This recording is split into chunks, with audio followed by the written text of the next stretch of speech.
In just a moment, Suspense with Martha Scott. Hey, it's time for the Autolite radio show, Mom. Better wake your dad up. I know darn well he won't want to miss it. You're right. Hey, Dad. This'll get him. Dad, who makes the Stay Full batteries? Autolite. And who makes spark plugs and complete ignition systems for your car? Autolite. And what radio show do the Autolite people put on over CBS every Thursday night? What? Hey, it's time for Suspense. Switch on the radio, Billy. The radio's on, dear. Just be quiet and listen.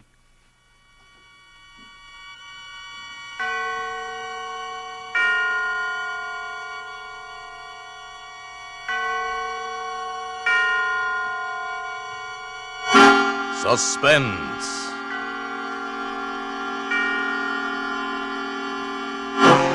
Autolite and its 60,000 dealers and service stations bring you radio's outstanding theater of thrills. Starring tonight, Miss Martha Scott in Anton Leader's production of Crisis, a tale well calculated to keep you in suspense.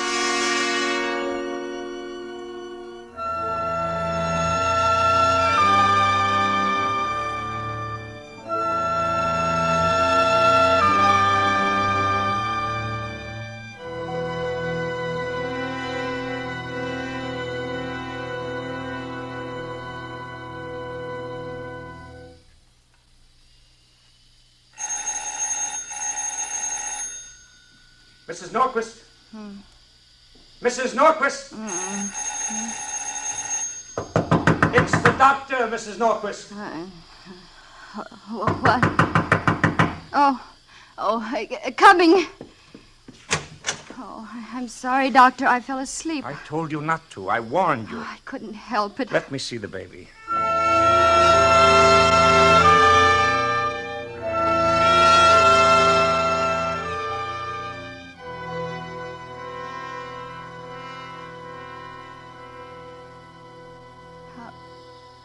How is he? Is he better? Well, pneumonia's tricky. Temperature 106. Oh, all day long it's been 106. If he'd only move, if he'd only cry. Oh, Doctor, you've got to do something. Mrs. Norquist, get hold of yourself. Fasten that sheet down. It's important that you don't let any of that steam escape. All right, it's just that I'm so tired. When will the nurse be here? There won't be a nurse. No nurse, but you said there... I've tried everywhere. It's the worst epidemic since 1918. The hospitals are full. Oh, but I can't go on without a nurse. I can't. Well, isn't there someone who can help you? Some neighbor? There's no one. Well, what about your husband? When's he due back? 2 or 3 days. Maybe you'd better send for him. You don't mean the baby? Well, you can't keep this up. You need help. Oh, I didn't want to worry Paul. This business trip's so important to him. Besides, I expected to get a nurse. Why, he doesn't even know the baby's sick. You'll have to do it alone, then. How's the sulfur holding out? I have enough. Good. Now, don't neglect the steam for an instant. Keep up the warm alcohol sponge bath. Don't leave his side. I'll try to get back in the morning. And don't sleep. No matter how tired you get, no matter how you scream for it, you must not sleep. Here, take these pills. They'll help you. Thank you, Doctor. Doctor, is little Kurt going to make it? Well, that you'll know one way or the other before morning. Oh? Crack that temperature tonight, and he'll pull through. It's the crisis.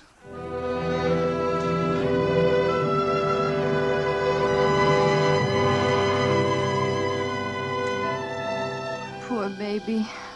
Little thin legs. Kick the covers, darling. Kick them. That's what legs are for.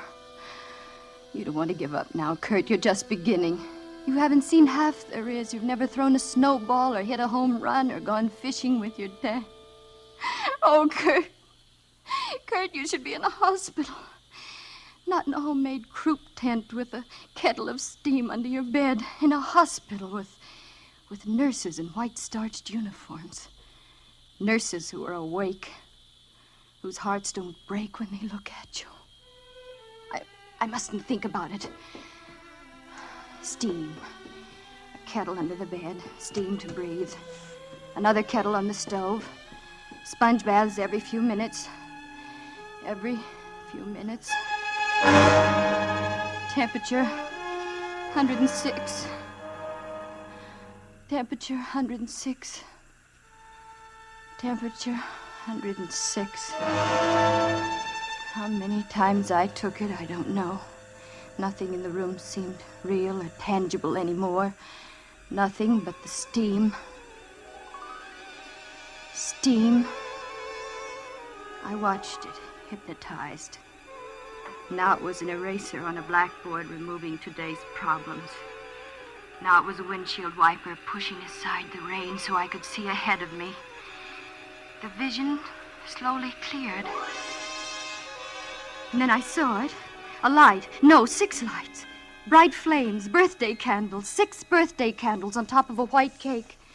Happy birthday to you. Happy birthday to you. Happy birthday, little Kurt. Happy birthday to you. 6 years old. You're a big boy now, son. I want my presents. Oh, mercenary little creature, isn't he, Paul? Okay, Muggy, here it is. Here, son, let me help you. Leave it alone. What? Don't you dare touch it. Oh, now look here, Kurt. Please, Paul, it's his birthday. All right. Go ahead, unwrap it. Well, Kurt, don't you like it? No. Oh, why, Kurt Norquist, how can you say such a thing after your daddy bought you a wonderful fire engine? Why didn't you get me one with 1 seat? But what's wrong with 2 seats? When it's got 2 seats, you gotta let some other kid ride with you. But don't you want to share your fun with your little friends? I don't like nobody to have fun but me. Kurt, you come back here. Let him go, Paul. Oh, but He's Mary. just a little boy. He'll get over it. Well, I hope so.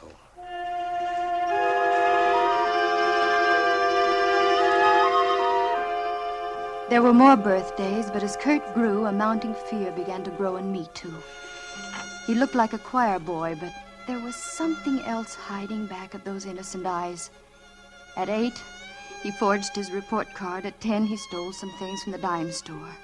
By the time he showed promise of being taller than his father, his personality, in spite of everything we tried to do, was really beginning to frighten us. You wanted to see me, Father? Yes, I did. Your mother and I are very concerned about you. Again? Why weren't you in school all week? It bores me. Well, where were you? What have you been doing? Thinking. Just thinking. What about, Kurt? What is it you think about? Is there something bothering you? Yes. Well, what is it, son? School. I hate it. But you like to read. That's different. I read what I like. I don't like to be told what to do. But don't you understand? Everybody has to be guided and told what to do. Sure, I understand. But I don't have to like it. And I don't like it. Kurt, I'm surprised at you. Is that all, Father? Yes, that's all. I'm disappointed.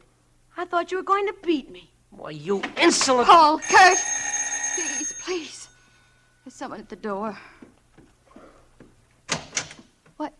Why, Mr. Johnson. Kurt home? Why, yes, he is. Hello, Paul. Oh, Fred. Well, what is it this time? Are you going to tell them, Kurt, or do you want me to? I don't mind. I stole a watch from Evans's jewelry store. A swelled wristwatch. A watch? Oh, Kurt. We were going to buy you one for your birthday. You didn't have to steal it. It was more fun stealing. Lots more fun. This time I'll have to take him to juvenile court, Mrs. Norquist. Oh, no. Fred, let me bring him down. You go on. I want to talk to him. Paul's face was gray with hurt. His cheeks sagged and his eyes were bleak as he turned to Kurt. I didn't want it this way, son, but maybe it's the only solution. Maybe it'll help straighten you out. You're not going to put me in a reform school. Kurt! Kurt! Paul was savage as he ran up the stairs after him. Kurt slammed the bedroom door in his face, and as Paul flung it open... You've had this coming to you for a long time. Oh, no, you don't. Keep away from me. Kurt! Wild lust was on Kurt's face, and a gun was in his hand, his father's revolver. I knew he'd do it even before it happened. Kurt! Paul went limp as he turned to me with a look of shocked surprise. Mary. Paul!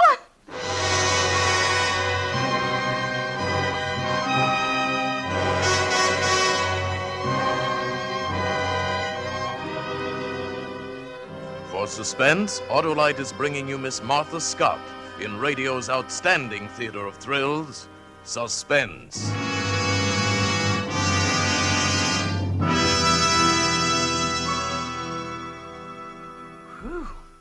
If that didn't wake you up, Dad, nothing will. Wake me up? Why, I wasn't asleep a while ago. I was just fooling you. Fooling, huh? Then tell me what I said. Just before suspense started? Yeah.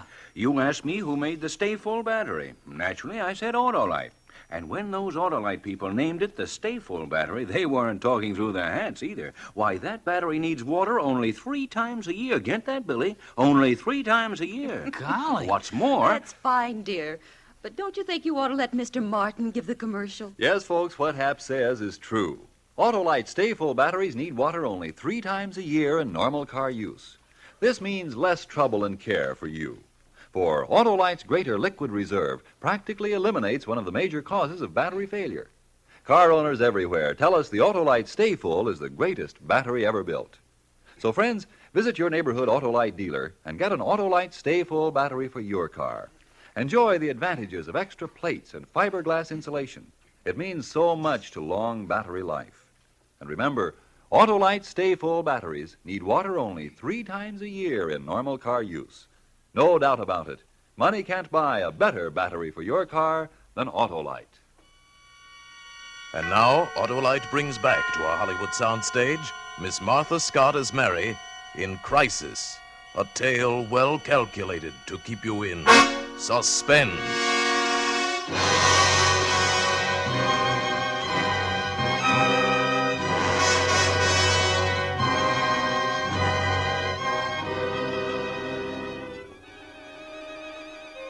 The visions continued to rise out of the steam clouds.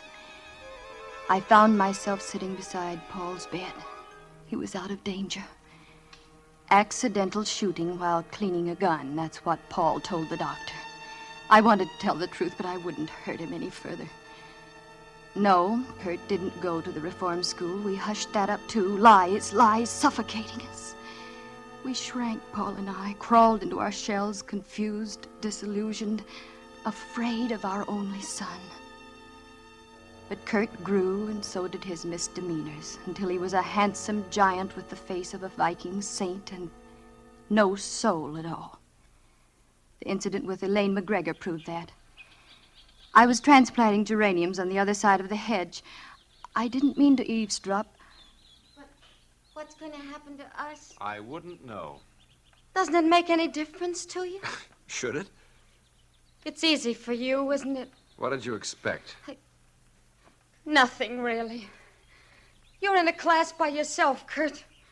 You've got the heart of a tapeworm, but you're not going to eat into me. Very pretty speech. I didn't know you were so valuable. But what does it mean? It means I'm lucky. I can walk out of your life. You can't. You've got to live with yourself. You're rotten, Kurt. Rotten all the way through. You warp everything you touch. You destroy all the decent things around you. Decent? I despise you. I thought you loved me. Madly. You can't love a snake. You can only be charmed by it. Goodbye, darling. Mother, you can come out from behind there. Kurt, how could you? Mother, I knew you were there all the time. I didn't mean that. I mean the way you treated Elaine. Oh, Kurt, maybe marriage would be good for you. Come, Mother. First you want me to get a job, any job. Now, you wouldn't want me to get married at my age, would you? I'm just a child. No, Kurt, not you. You've never been a child. Everything he did seemed to be aimed at hurting someone, and always it pleased him. And then one day, as suddenly as you turn over a page, Kurt was different. He slammed the front door and he was whistling. He was gayer than I'd ever seen him. Hi. Well, what are you so gay about? The proverbial leaf has been turned, and you see before you a hard-working young man. Kurt, you've got a job. That's right, Mother. A job. Oh, at the lumberyard. Oh, don't be silly. I'm a banker. A banker? What bank? First National. Mr. Cox was very nice about the whole thing. Your father's bank? Then Paul got you the job. You talk like the old man owns the place. He's just a teller. Then how did you get the job? I talked to Mr. Cox. Kurt, what did you tell Mr. Cox? You should have been there, Mother. I melted the old boy's heart. He swallowed the whole thing. Swallowed what? What did you tell Mr. Cox? Don't get melodramatic, Mother. I merely told him that I had to go to work because we needed the money, that I liked the idea of working in a bank. You know, like father, like son. Oh, needed the money. Oh, Kurt, you didn't. You didn't humiliate your father that way. But you wanted me to get a job. Kurt, ever since you've been old enough to think, you've been bad. You've caused your father nothing but heartache. You're aging him, draining all the joy out of his life. And now this crowning humiliation. But I'm warning you, Kurt. If you cause your father any more sorrow, if you hurt him just once more, I'll... Kill me? Bravo, Mother. Now let's have the second act. You feet! It was the first time I ever slapped him. But I knew then there would never be any peace for us. That he would go on and on until there was nothing left. No honor, no decency, nothing. But even I didn't suspect the depth of his malignancy until it was too late. Paul was coming up the walk alone. His step was slow, his back was stooped, and his face was lined and tortured. I opened the door for him. Paul, what's wrong? I've been fired. Fired? After 22 years? There was a shortage this morning. $1,000. $1,000? Oh, surely they don't think you took it. You've handled millions of dollars down there and never touched a penny of it. How could... Kurt took it, didn't they? Yes. And you took the blame. Not exactly. He's very clever, Mary. He's devilishly clever. He worked hard. He did his work well. I tried to kid myself anyway that he was outgrowing his badness. It was all part of a warped scheme. He won the respect of everyone in the bank and very simply stole the money and planted the evidence that led straight to me. Why didn't you tell Mr. Cox what we've been through, what a bad boy he is? There are records at Juvenile Hall. We could prove it. You know what Mr. Cox said to me? He said he wouldn't prosecute because of my wonderful son.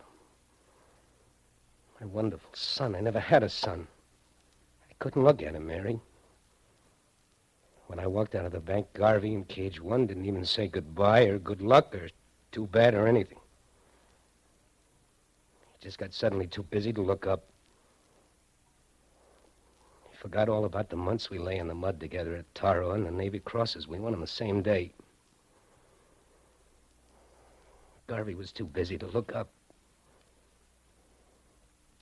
I couldn't tell him the truth. I'm not strong like you, Mary. I can't take it anymore. He was looking at me, but he didn't see me. His eyes were covered with a film of tears. Then he turned and staggered out of the house. He walked like he was drunk. Yes, that's what he was.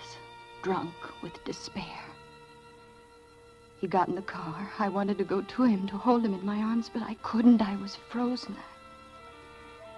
The car lurched away from the curb, skidded around the corner. It was like a madman driving.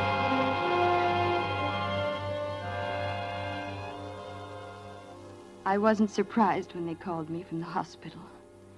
Reckless driving, they said. Accidental death. But I called it something else. I called it murder.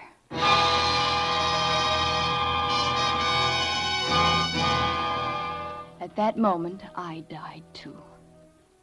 Oh, I went through the motions of living at the cemetery and after. I kept on, not counting the days coming or going, and one day I realized Kurt was 25, a man, a handsome, ruthless man. We lived in the same house, but we had nothing to do with each other. Until one November afternoon, I was in the kitchen making an apple pie. It had always been Paul's favorite. Suddenly, the room was throbbing with Paul's presence. Paul! I dropped the knife on the floor and ran up the stairs into my bedroom. Mine and Paul's. I was wild out of my mind. I turned about the room, everywhere searching. I needed him terribly. I could feel his presence, and yet it wasn't enough. It had to be something tangible, something I could touch.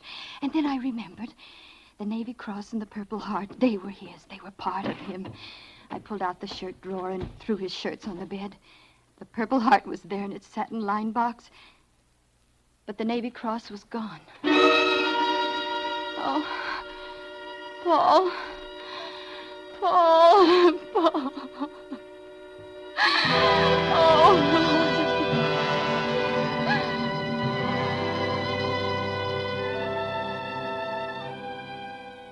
The room was dark. I lay there for quite a while. I had no reason to get up. Kurt was home.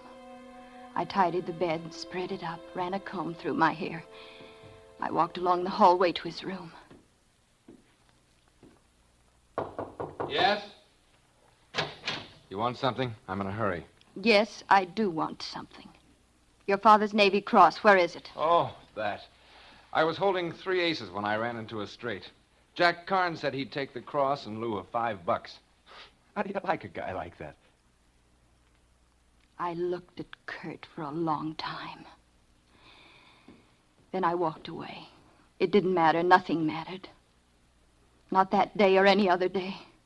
Not even later when the policeman came to the door. I have a warrant for the arrest of Kurt Norquist. On what charge? Murder.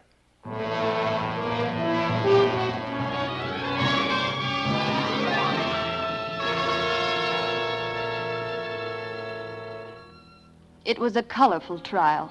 Murder in the first degree. The front pages were blotched with it.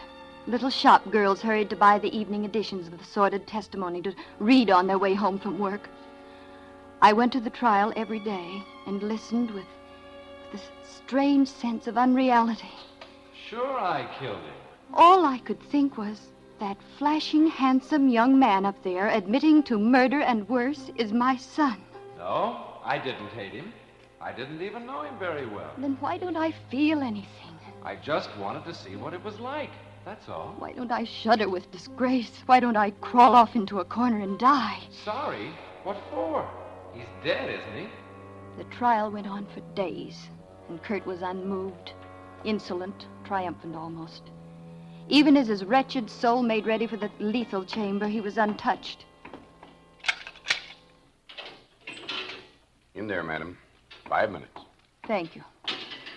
Well, hello, Mother. Mother? Oh, yes, I am your mother. Huh? Oh, you brought me some cigarettes. Thanks.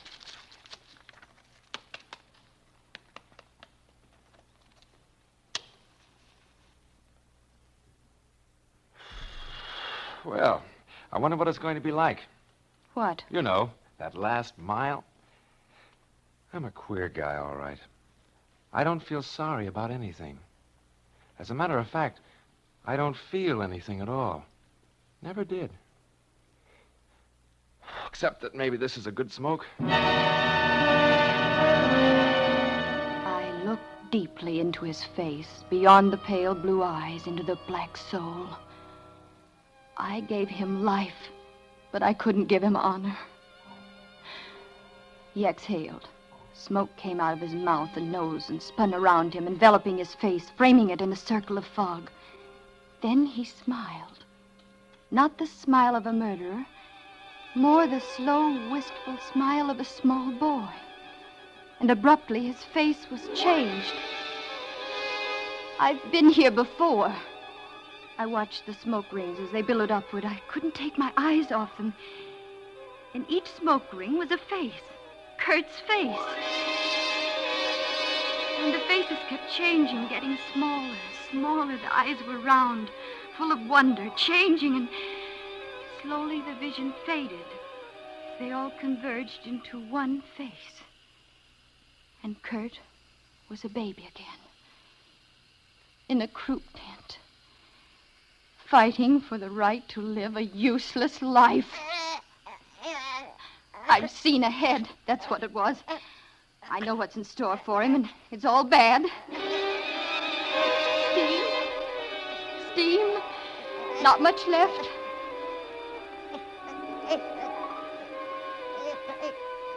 In a moment, there won't be any. Oh, let him go. He'll turn out bad. No good, not worth my tears. It won't be wrong. Let him go. Steam. It's gone. I won't get the kettle. It isn't wrong. Let him go. No. Oh, no, little Kurt, wait. Don't go. Oh.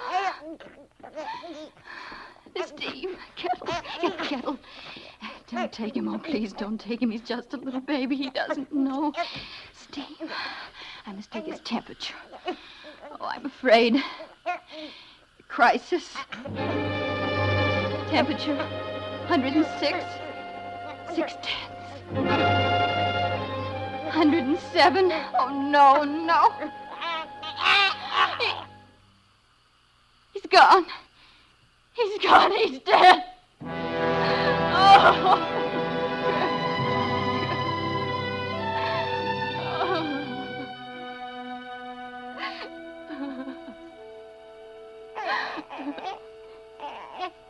Kurt.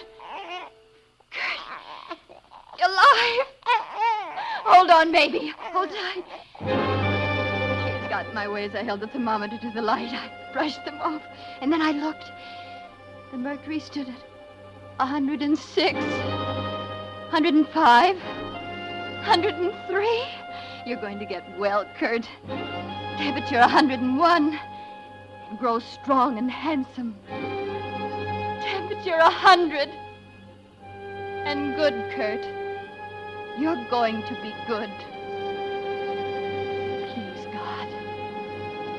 Please.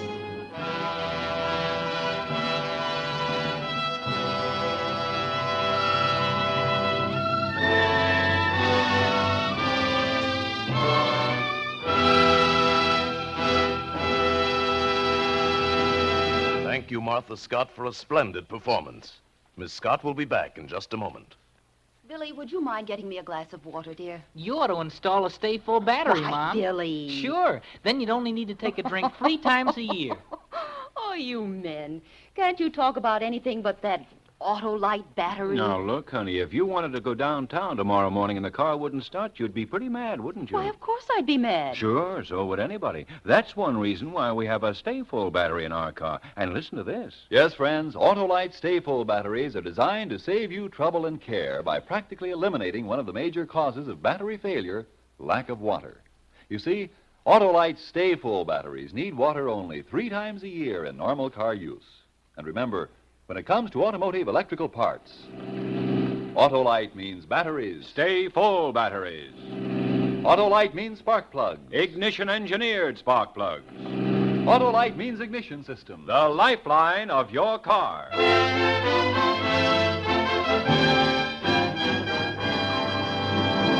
And now here again is Miss Martha Scott. It's been a real pleasure to appear on Suspense tonight. You know, I never miss hearing the program whenever possible, and I'm going to make a special effort to be at my radio next Thursday night when Van Heflin stars in a story called Song of the Heart, a gripping study in Suspense. Miss Martha Scott is currently appearing in the RKO production So Well Remembered. Tonight's suspense play was written by Gwen and John Bagney with music composed by Lucian Morowick and conducted by Lud Gluskin. The entire production was under the direction of Anton M. Leader. Next Thursday, same time, you will hear Van Heflin in Song of the Heart.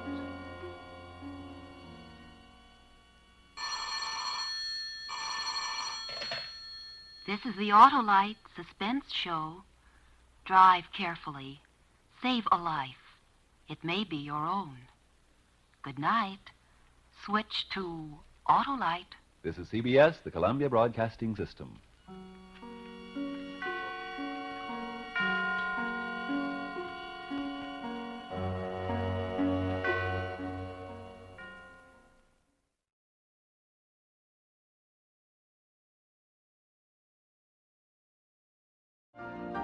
You've been listening to the OTR Gold Network.